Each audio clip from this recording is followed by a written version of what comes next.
महावीर भगवान की। गुरुनाम गुरु आचार्य भगवान श्री ज्ञान सागर जी महाराज की।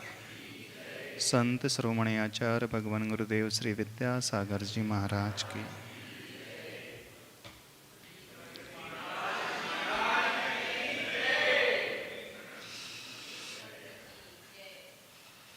एक विषय हम ले रहे थे, इमोशनल इंटेलिजेंस, भावनात्मक बुद्धिमत्ता। अपने भावों को हम कैसे कंट्रोल करना सीखें। मन में तरह तरह के इमोशंस हर व्यक्ति के हमेशा पैदा होते रहते हैं। कभी दुख के इमोशंस होते हैं, कभी चिंता के, कभी शोक के, कभी डर के, कभी हिंसा के, कभी अभिमान के, कभी तीव्र आसक्ति के, लोभ के। ये सारी जो कैटेगरी, सारी इमोशंस हैं, जिस कैटेगरी में आते हैं, हम उसे अच्छा नहीं गिनते। अच्छे मानते हो इन इमोशंस को आप लोग? यदि आपके भीतर ऐसे इमोशंस पैदा होते हैं तो आप अपने आप को कैसे कंट्रोल करते हो?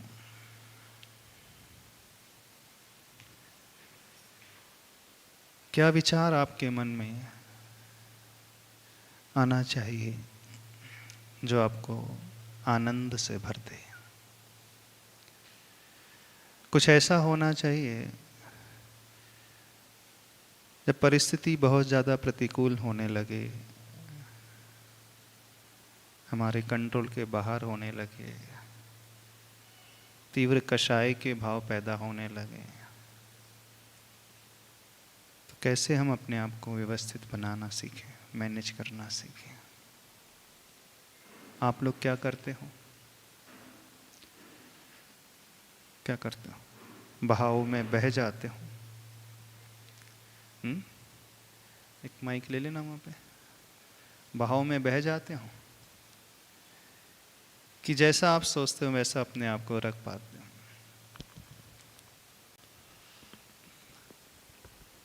कोई उपाय है आपके पास? सॉल्यूशन है? विगत बहुत दिनों से हम अलग अलग विषय में आपके सामने कुछ बातें रखने की कोशिश कर रहे हैं। जब बहुत ज़्यादा एंगर का भाव पैदा, क्रोध का भाव पैदा होता है, गुस्से का भाव पैदा होता है,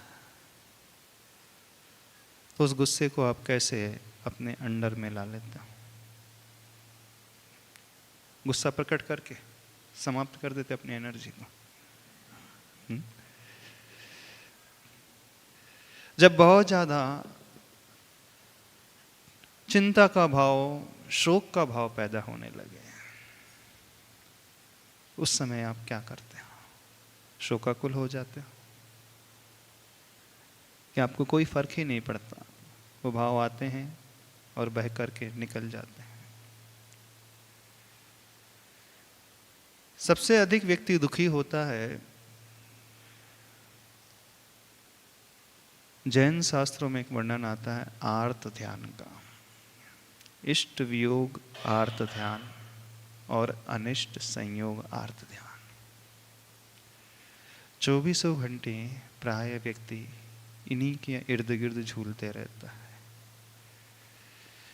या तो जो हम चाहते थे उसे हम खो देते हैं, जो हमारे पास था वो हमसे छूट जाता है,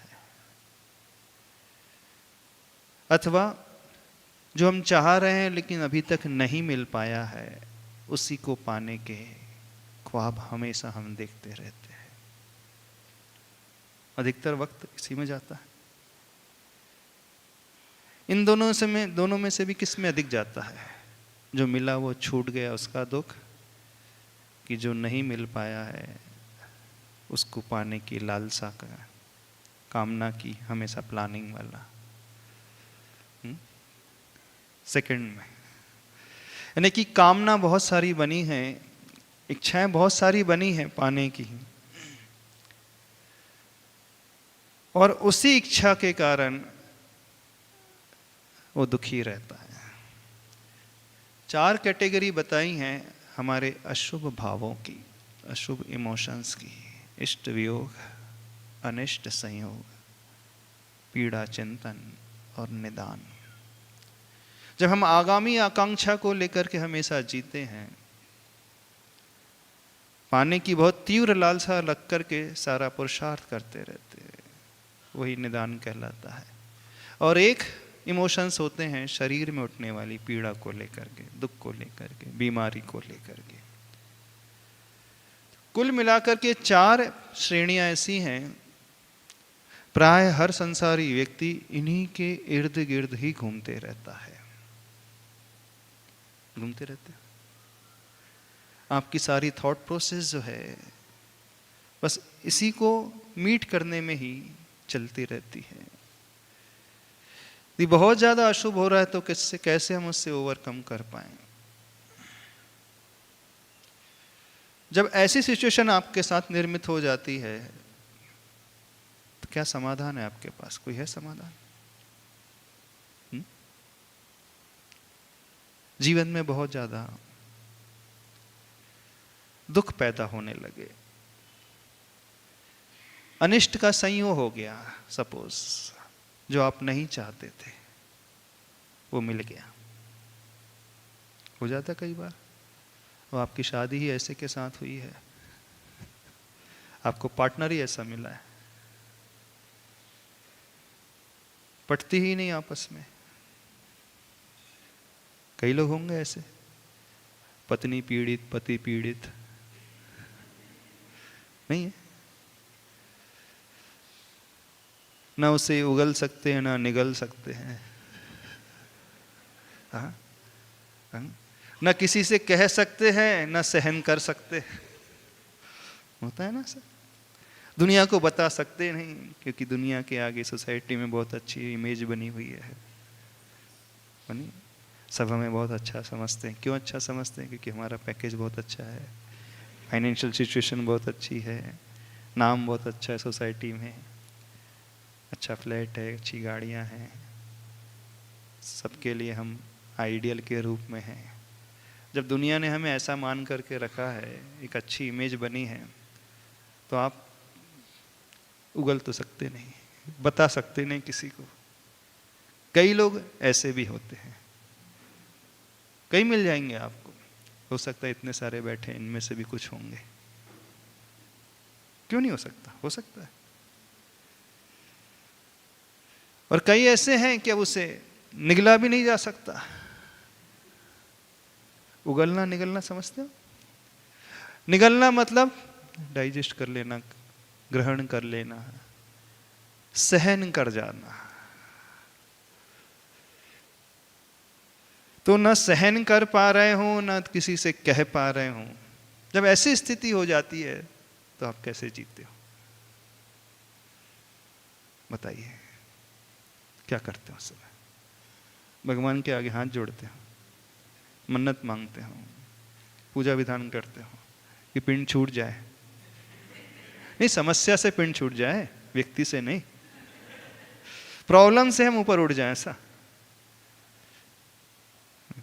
हम तो उसकी बात ही नहीं करें, व्यक्ति को छोड़ने की बात ही नहीं करें। जब जीवन में ऐसे मोड़ आ जाए, और बहुतों के जीवन में आते हैं, किसी के जीवन में व्यक्ति के रूप में आ जाते हैं, किसी के जीवन में परिस्थिति के रूप में आ जाते हैं। अनिष्ट संयोग, कुछ वस्तु ऐसी मिल जाती, ऑब्जेक्ट मिल जाते जो नहीं चाहते हैं, वो मिल गई। कुछ व्यक्ति मिल जाते हैं, कुछ लिविंग बीइंग के कारण, कुछ नॉन लिविंग बीइंग के कारण, कुछ परिस्थिति जड़ के कारण, मैटर के कारण, कुछ परिस्थिति चेतन के कारण, जीवों के कारण। आपके कलीग हों ऐसे ऑफिस में, रूम पार्टनर हों, रिलेटिव्स हों, पार्टनर हो, बच्चे हों, इन लॉज हों, पेरेंट्स हो, संख्या बढ़ती चली जाएगी, चाहेगी ना। अभी सिर्फ पार्टनर की बात नहीं, अब तो बहुतों की बात आ गई, बहुत सारे, क्योंकि आप सबका जीवन सिर्फ इन्हीं के साथ प्राय पूरा बीतता है। 4-6 फैमिली मेंबर हो जाएंगे अथवा सोसाइटी के कुछ मेंबर हो जाएंगे। 90% टाइम लाइफ का इन्हीं के साथ आपको गुजारना होता है, नहीं गुजारना पड़ता है।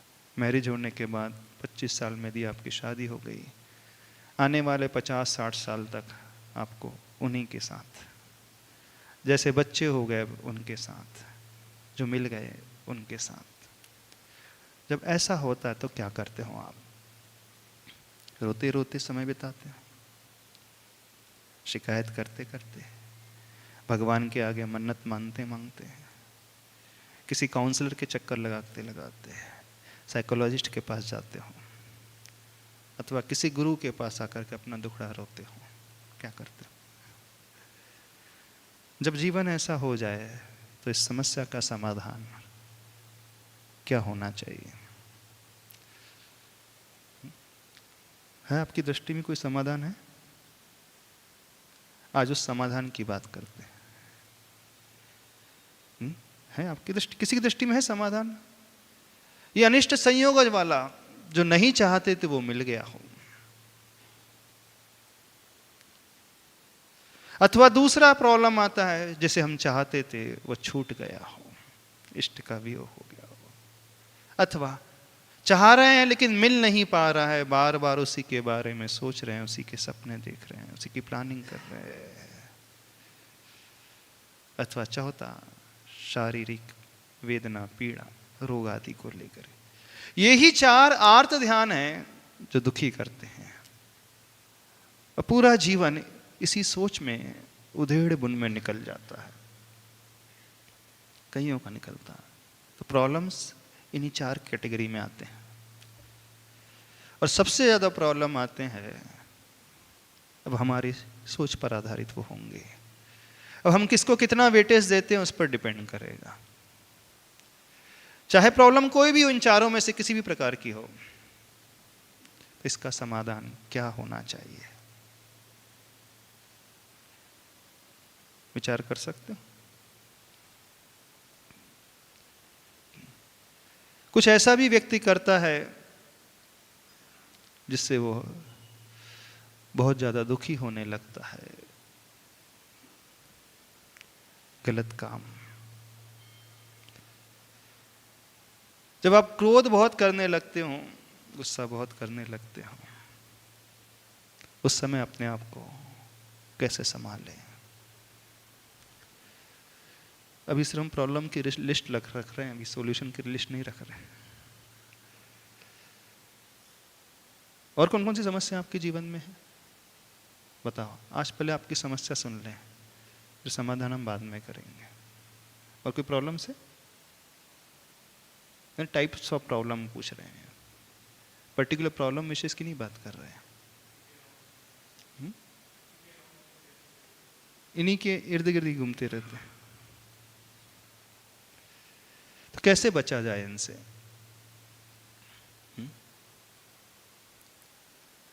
चलो, एक सॉल्यूशन सबसे अच्छा है।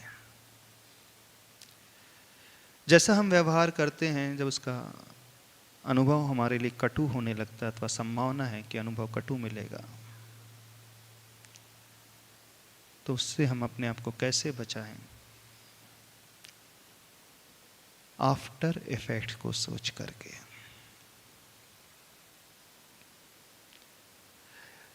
इस क्रिया का क्या परिणाम भविष्य में होगा? आप क्रोध कर जाते हो, गुस्सा कर जाते हो बहुत ज्यादा। गुस्से से अपने आप को कैसे बचाया जाए? मेरे इस क्रोध करने से मुझे कितनी हानि होगी, कितना फायदा होगा? एक एग्जाम्पल हम आपको देते हैं हमेशा। सभी लोग ड्राइव करके आए होंगे अपनी गाड़ी से। जिस कार के पीछे आप अपनी गाड़ी को ड्राइव कर रहे थे, आपने देखा कि उसकी ब्रेक लाइट जल गई एकदम। तो आप क्या करते हो? आप भी कार में हो अथवा मोटरसाइकिल में हो, आगे वाली जो व्हीकल है आपको उसकी ब्रेक लाइट जलती हुई दिख गई, रेड लाइट दिख गई, तो क्या करते हो आप? तुरंत स्पीड कम कर लेते। क्यों कर लेते हो कम? एक्सीडेंट की पॉसिबिलिटी है। अच्छा, आपको स्पीड ब्रेकर दिखता है एकदम दूर से, तो क्या करते हो? स्पीड कम कर लेते हो। आपको बहुत ज्यादा ट्रैफिक नजर आ रहा है, तो क्या कर लेते हो? टर्निंग है, बहुत घाटी है, तो क्या करते हो? गड्ढा है रास्ते में बहुत बड़ा, तो क्या करते हो? स्पीड कम कर। क्यों कर लेते हो? सिर्फ हम ये जानना चाहते हैं। खुद को बचाने के लिए। यदि आप ना ही करते हो तो क्या हो सकता है? एक्सीडेंट हो सकता है। तो आपने क्या सोच करके अपनी गाड़ी की स्पीड कम कर दी? उस आफ्टर इफेक्ट को सोच करके, यदि मैं स्पीड नहीं कम करूंगा तो हो सकता है मुझे अपनी लाइफ से ही हाथ धोना पड़ जाए, मेरा जीवन ही जा सकता है। यदि जीवन ना जाए तो हो सकता है मेरा फ्रैक्चर हो सकता है पैर में। उसी को देखकर कंट्रोल करते हो बस। ठीक ऐसे ही जब रिलेशनशिप की बात हो, संबंधों की बात हो, व्यवहार की बात हो, जिनके साथ आप रह रहे हो, कोई भी क्यों ना हो, फैमिली मेंबर, यदि जो व्यक्ति उस आफ्टर इफेक्ट को पहले ही विजुलाइज करना सीख लेगा, ठीक है अभी मैं रिएक्ट कर दूंगा, उसके व्यवहार को देख करके अच्छा रिएक्ट नहीं होगा, मेरा रिएक्शन गलत होगा। और रिएक्शन तो होता है चंद पलों का, कुछ मिनटों का, लेकिन उसके आफ्टर इफेक्ट्स लाइफ टाइम तक बियर करने को पड़ता है, सहन करना पड़ता है। तो क्या होना चाहिए? हम क्या सालों साल तक उस परेशानी को झेले कि तात्कालिक थोड़ा सा अपनी स्पीड कम कर ले? क्या सॉल्यूशन होना चाहिए? हाँ, जैसा मन में आया वैसा हमने कह दिया, वैसा बिहेव हमने कर लिया, शब्दों का प्रयोग वैसा कर लिया, वो कर ले। और उसको प्रयोग करने 5 मिनट लगते, 10 मिनट लगते, ज्यादा टाइम नहीं लगेगा। जो आया था मन में हमने निकाल करके रख दिया सामने, ठीक है। उस समय हमें बहुत अच्छा लगता है, हमें लगता है हम जीत गए, हाँ? हमें लगता है हमने उसे दबा दिया, हमें लगता है हम बड़े हो गए। हम अपने अभिमान को और पुष्ट कर लेते, अपने ईगो को और सेटिस्फाई कर लेते, क्योंकि हम तो झुके नहीं ना। जो चाहा था हमने कह दिया, जैसा चाहा था हमने वैसा डिलीवर कर दिया। उस समय तो अच्छा लगता है, लेकिन उसका आफ्टर इफेक्ट कितने सालों तक झेलना पड़ता है। क्या होना चाहिए? 10 मिनट का 10 मिनट की वो खुशियों की घड़ी अच्छी, कि उसके बाद सालों की खुशियों का जीवन ज्यादा अच्छा। जो समझदार बिजनेसमैन होता है, लॉन्ग टर्म प्रॉफिट को पाने के लिए शॉर्ट टर्म लॉस को बियर करना, उसे कोई प्रॉब्लम नहीं होती है। पेनी वाइज पाउंड फूलिश एक कहावत आती है। कुछ लोग होते हैं छोटे छोटे पैसे बचाने के लिए बड़े बड़े मुनाफे को भी खो देते हैं, और अधिकतर लोग ऐसे ही होते हैं।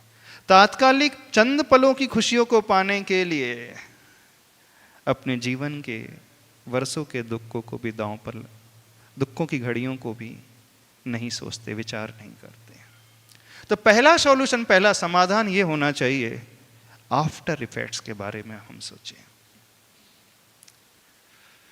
कुछ घटनाएं, कुछ सिचुएशन ऐसी होती हैं जो ऑल ऑफ सडन घट जाती हैं।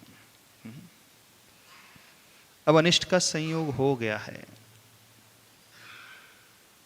तो क्या करें?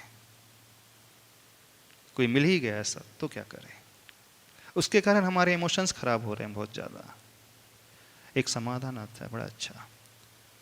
यदि मेरी भावना आपने पढ़ी हो तो उसकी अंतिम पंक्ति लाइन, वस्तु स्वरूप विचार खुशी से